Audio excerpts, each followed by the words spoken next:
¿Cuáles son las funciones biológicas de los elementos metálicos en un organismo vivo? Las podemos dividir a esas funciones en 5 grupos principales. Una primera sería función estructural, participan principalmente el calcio y el magnesio. Ustedes conocen bien la participación de calcio en los huesos. Por ejemplo, la parte inorgánica de los huesos es fosfato de calcio principalmente. Después, los elementos, los iones metálicos, muchos de ellos, sodio, potasio, magnesio y calcio, participan también en la conducción eléctrica y acción reguladoras en membranas celulares. Ustedes también conocen bien la conducción eléctrica, el impulso eléctrico que se da en las neuronas, por ejemplo, es por pasajes de cationes sodios y cationes potasios de un lado al otro de la membrana celular en los axones, y eso produce cambios en la diferencia de potencial eléctrico, y es de la manera en que se conduce la electricidad, se conduce el impulso nervioso en esas células. Después también tenemos elementos metálicos que participan en activación y transporte de oxígeno, principalmente hierro y cobre. Vamos a ver cómo trabaja el hierro en la hemoglobina, en la mioglobina, en la parte de transporte y de almacenamiento de oxígeno. Después tenemos también transporte de electrones en sistemas biológicos. Ustedes conocen la cadena respiratoria o los sistemas fotosintéticos. Ahí hay transferencias de electrones entre ciertas moléculas, entre ciertos grupos, en diferentes moléculas.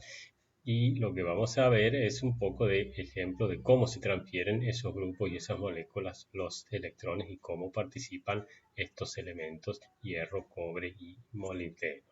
Y después, en un grupo amplio también, tenemos a los elementos metálicos participando en funciones catalíticas, principalmente en las enzimas.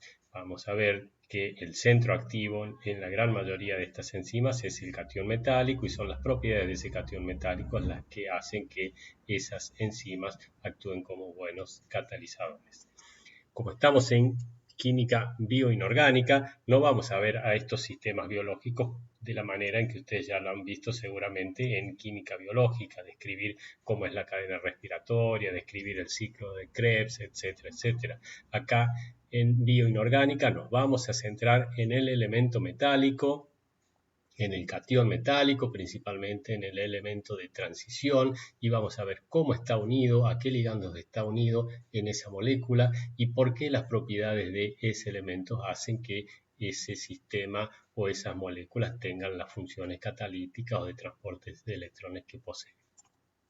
Vamos a ver solo algunos ejemplos del funcionamiento de estos elementos. Vamos a suponer que la parte estructural del calcio, los huesos la conocen, la parte básica de la conducción eléctrica en las membranas celulares también las conocen. Entonces vamos a ver ejemplos de estos tres últimos grupos aquí: transporte y almacenamiento de oxígeno, transporte de electrones y participación de algunos elementos, principalmente el zinc, en actividades catalíticas en las enzimas. Comencemos entonces con algunos ejemplos de funciones de metales en organismos vivos, y el primer ejemplo corresponde entonces a almacenamiento y transporte de oxígeno. El oxígeno es el oxidante en los organismos vivos superiores, es lo que captamos continuamente desde el aire, es lo que respiramos. Necesitamos el oxígeno para oxidar a los carbohidratos y otros compuestos orgánicos para generar energía. El oxígeno, entonces, como lo captamos en la respiración, necesita ser transportado desde los pulmones hacia los tejidos, hacia las células, y entonces posee sistemas especiales de transporte y sistemas especiales de almacenamiento en los tejidos. Para el almacenamiento, el sistema principal del almacenamiento está dado por la mioglobina en los músculos, y la parte de transporte es realizada por la hemoglobina en la sangre. Las dos proteínas están íntimamente relacionadas, tanto estructural como funcionalmente, y en las dos el hierro, que es el elemento activo, está unido a la protoporfirina 9, que es el grupo hemo. Veamos primero la mioglobina. Acá hay un esquema de la estructura de la molécula de mioglobina obtenida del Protein Data Bank. Fíjense, es una molécula que tiene principalmente alfa hélices en su estructura. Eso le da cierta flexibilidad a la misma. La mioglobina tiene un peso molecular de 17.000, está constituida por 153 aminoácidos y posee un átomo de hierro por molécula que está unido a la protoporfirina 9. Acá está la protoporfirina, el anillo planar, y ahí en el centro del anillo, o más o menos en el centro del anillo, estaría el hierro. Esto se los dije, contiene varias regiones de alfa hélices, lo que le confiere flexibilidad a la molécula. La protoporfirina 9 es un ligando tetradentado. La quinta posición de coordinación del hierro es ocupada por un nitrógeno de la histidina en la hélice F. Acá estaría el nitrógeno de la histidina que coordina por esta parte de aquí abajo en este dibujo. Y la sexta posición de coordinación, que sería aquí arriba, es la posición donde se ubica la molécula de oxígeno. La histidina de la hélice E ayuda a la coordinación del oxígeno cuando viene el oxígeno a unirse al hierro en esta molécula. Fíjense cuán importante será el oxígeno para nuestro organismo, que se necesita todo este tipo de molécula por cada molécula de oxígeno para mantenerlo almacenado. Ya me van a contar más adelante ustedes por qué se necesita todo esto y no, por ejemplo, la protoporfirina 9, que es lo que en realidad termina uniendo al oxígeno. ¿Por qué necesitamos toda esta parte, toda esta estructura proteica acá para mantener al oxígeno unido ahí? Cuando no hay oxígeno unido, sin oxígeno, se llama desoximioglobina y la vamos a escribir como M mayúscula B, mioglobina. Y acá el hierro está con esta oxidación más 2, es hierro 2. Y en este caso el hierro está pentacoordinado porque falta el oxígeno en esa posición de coordinación, en la sexta posición.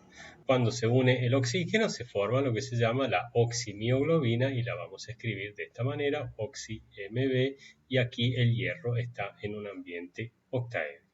¿Cómo se sabe que esta es la estructura de la mioglobina? Bueno, eso se vio por difracción de rayos X, por XANES, por EXAF, por CRIOTEM, por todas las técnicas que hemos visto anteriormente de caracterización de sólidos. No hemos visto EPR, que esto es resonancia paramagnética electrónica, pero todas las otras técnicas las hemos visto. La primera vez que se conoció su estructura fue a partir de difracción de rayos X de monocristales de mioglobina. Y aquí tenemos la estructura de la hemoglobina. Es prácticamente la mioglobina multiplicada por 4. El peso molecular es prácticamente 4 veces más grande. La cantidad de aminoácidos es también 4 veces más grande. Y es un tetrámero de subunidades similares a la mioglobina. Esto sería una estructura cuaternaria donde hay 4 subunidades diferentes, muy parecidas a las unidades de la mioglobina. Entonces, la molécula de hemoglobina posee 4 átomos de hierro por molécula, cada uno unido a una protoporfirina 9. La hemoglobina se encuentra en los glóbulos rojos, en los eritrocitos, y la coordinación oxígeno-hierro en esta molécula, en cada una de esas protoporfirina 9, es exactamente igual a la coordinación que ocurre en la mioglobina. Sin oxígeno la llamamos desoxihemoglobina, HB, y con oxígeno oxihemoglobina. Las moléculas de mioglobina y hemoglobina en medio acuoso reaccionan con el oxígeno disuelto en el agua y el oxígeno se une entonces a cada uno de esos grupos que tenemos ahí. Esto es un equilibrio como cualquier otro, entonces esta molécula más oxígeno genera la molécula con oxígenos unidos a esos grupos y el equilibrio se desplaza hacia un lado o hacia el otro dependiendo de la concentración o de la presión de oxígeno. Si la presión de oxígeno es muy alta, vamos a tener muchos grupos unidos a oxígeno, y si la presión de oxígeno es baja, vamos a tener pocos de estos grupos unidos a oxígeno. Eso se puede ver entonces en las curvas de unión de oxígeno a mioglobina y hemoglobina, que seguramente ustedes han visto estas curvas en química biológica. Las curvas de unión de oxígeno representan el porcentaje de saturación de las moléculas con oxígeno en función de la presión parcial de oxígeno. Y por ejemplo, para la mioglobina tenemos este tipo de curva. A medida que aumenta la presión de oxígeno, la saturación va aumentando hasta que llegamos a un 100% de saturación.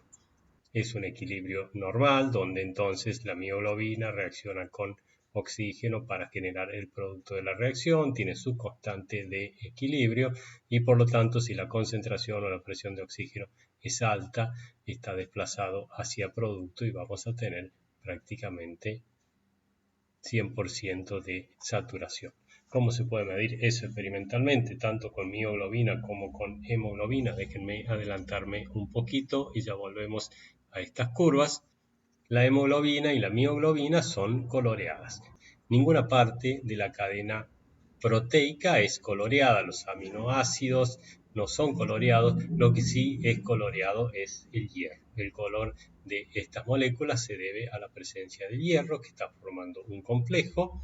Hay desdoblamiento de campo cristalino. En ese desdoblamiento de campo cristalino hay absorción de radiación por los electrones en los orbitales T2G para pasar a los orbitales EG y la absorción ahí ocurre en el visible, por lo tanto la hemoglobina gracias al hierro tiene color y la mioglobina también.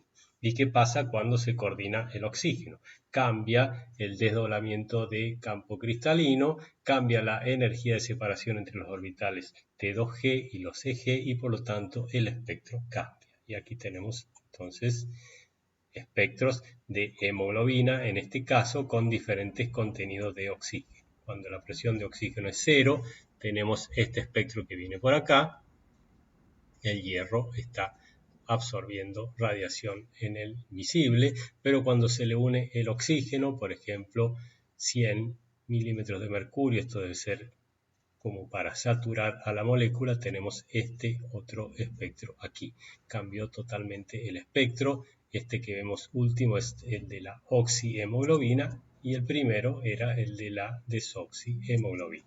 A medida que vamos cambiando la presión de oxígeno, la proporción oxihemoglobina y desoxihemoglobina va cambiando y acá se puede cuantificar sin ningún problema qué proporción de una y de otra tenemos y con eso podemos construir entonces este tipo de curvas de unión donde vemos porcentaje de saturación en función de la presión de oxígeno.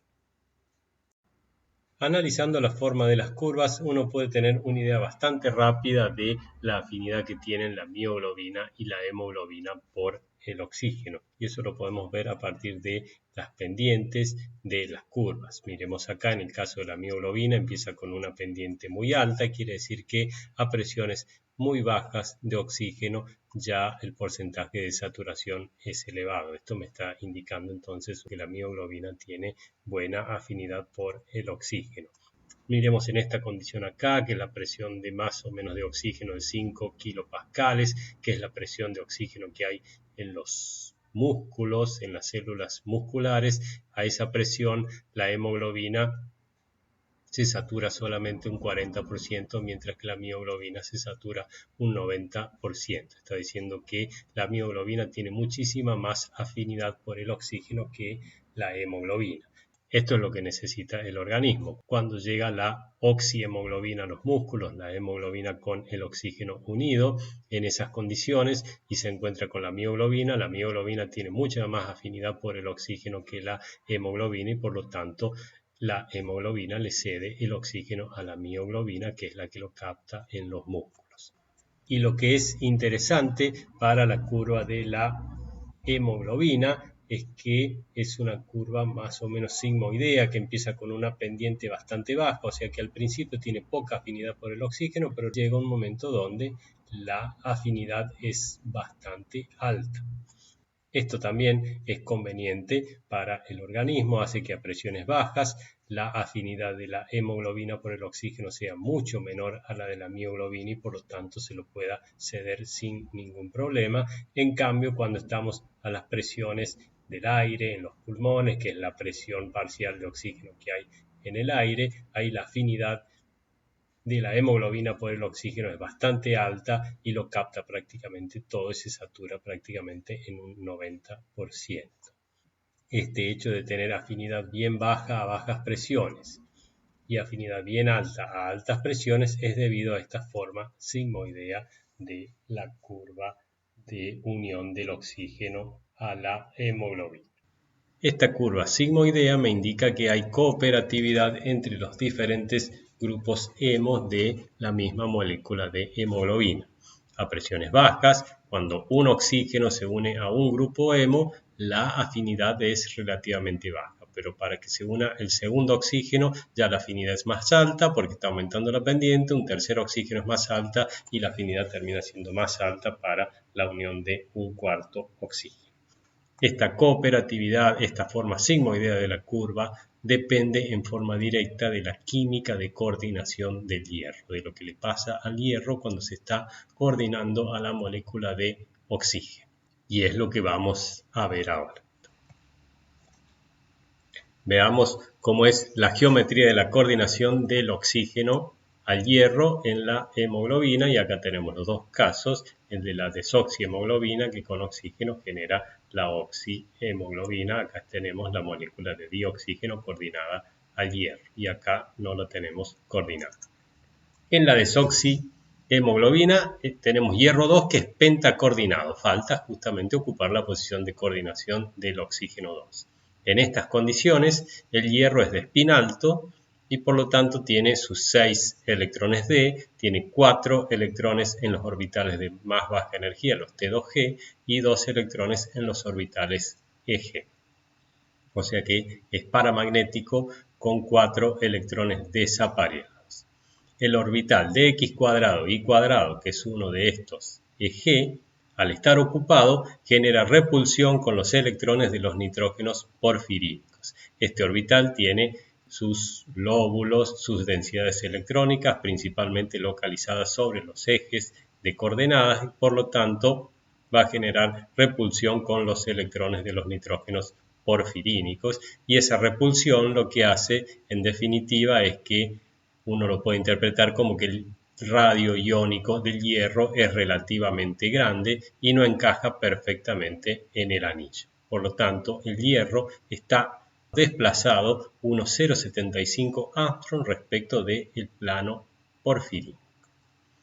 En el caso de la oxihemoglobina, una vez que ella se coordinó el oxígeno al hierro, como ya es hexacoordinado, no es más pentacoordinado como en el caso anterior, cambia el desdoblamiento del campo cristalino. El desdoblamiento se hace más grande y este hierro acá pasa a ser de spin bajo. O sea que sus 6 electrones van a estar ahora todos apareados en los orbitales T2G y los orbitales EG no van a tener electrones. Por lo tanto, acá va a desaparecer la repulsión entre el orbital de X cuadrado y los electrones de los nitrógenos porfirínicos.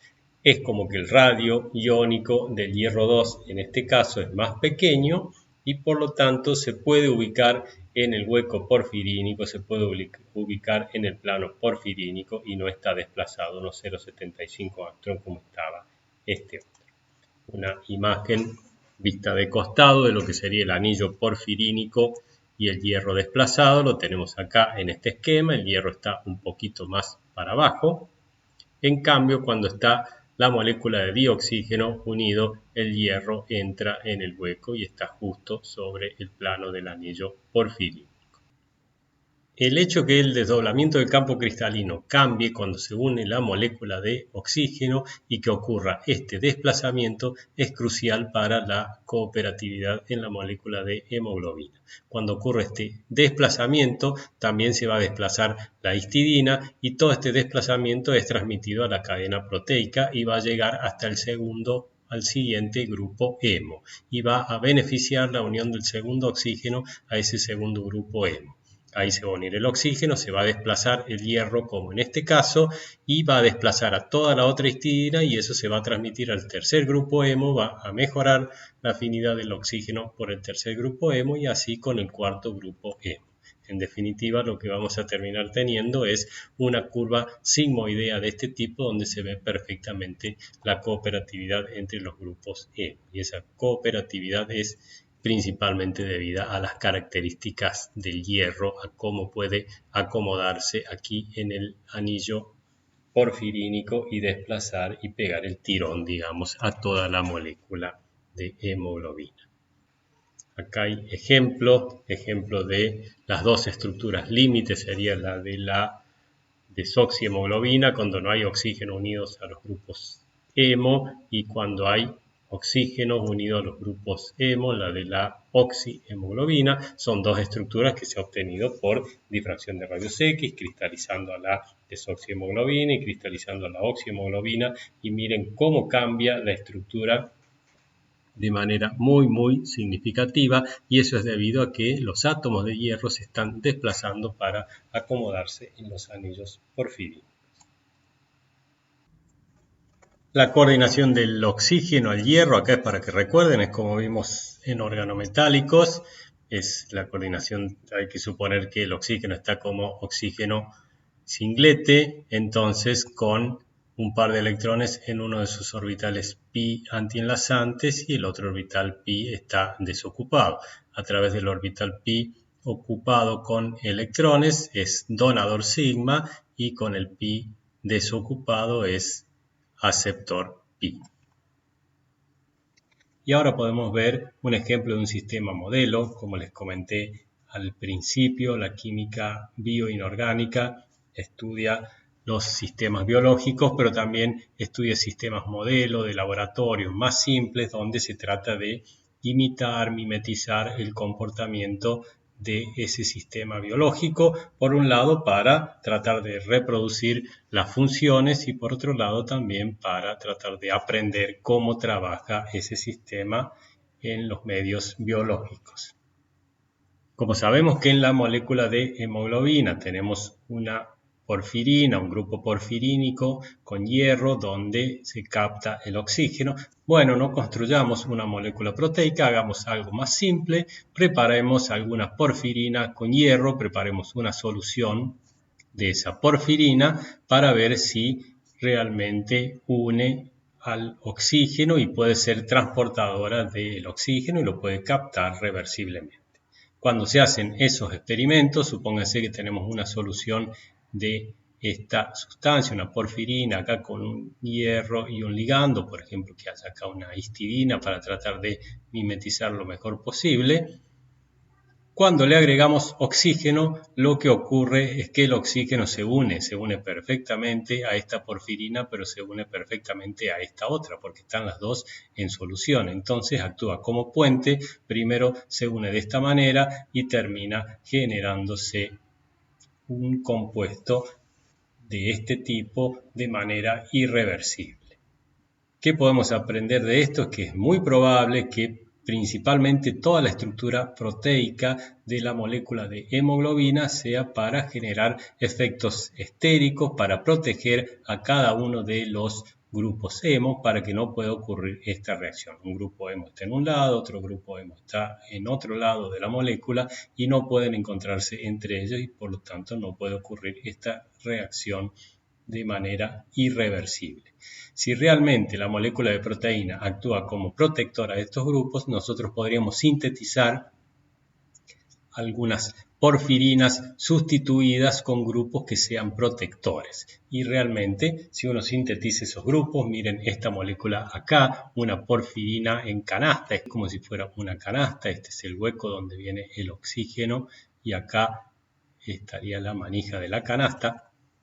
Esta molécula realmente puede captar reversiblemente al oxígeno y no ocurre este tipo de reacción. ¿Por qué? Porque tenemos toda esta parte que está protegiendo a esta molécula de dioxígeno para unirse a otra molécula de esta que estaría en solución acuosa. Realmente nos está dando una idea de que una buena acción de toda la cadena proteica de la molécula de hemoglobina es proteger al grupo hemo para que no ocurra este tipo de situaciones.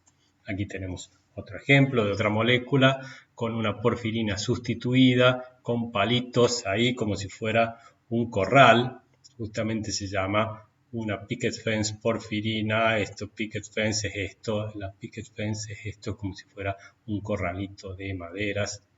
Y realmente esta porfirina puede captar reversiblemente al oxígeno y en solución lo podemos tener al oxígeno unido al hierro sin ningún problema.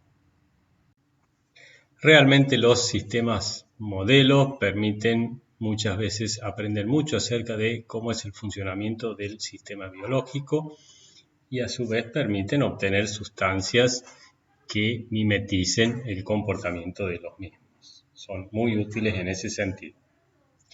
Si quieren preparar y desarrollar sangre sintética que capte y transporte reversiblemente al oxígeno y para ser usado, por ejemplo, en transfusiones, en accidentes donde no haya dadores urgentes de sangre, piensen en este tipo de moléculas.